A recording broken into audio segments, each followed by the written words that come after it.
Hi everyone, it's Denise from Denise Rich's Art and Design.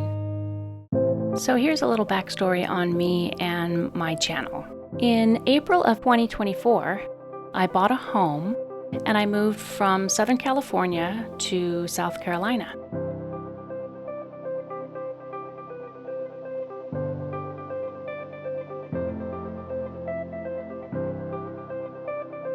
In California, I lived in Huntington Beach, right near the beach, and spent a lot of my spare time creating art, mostly paintings and art journaling.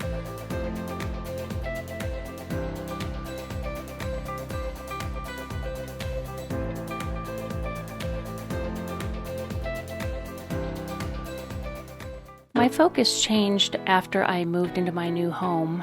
With a fairly empty house and a very large yard, I needed a budget-friendly way to fill those spaces.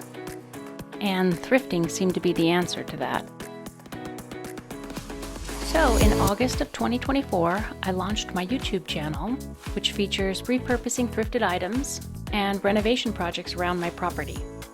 I was going to be doing these projects anyway, so why not film them at the same time?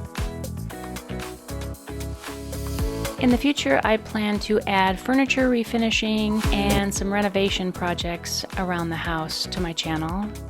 Thank you so much for subscribing. I really appreciate all of your comments. The remainder of this video is a recap of the projects I did in 2024.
I really appreciate hearing from you, so please leave me a comment and let me know what types of makeovers you like best. Thanks for watching. I'll see you next time.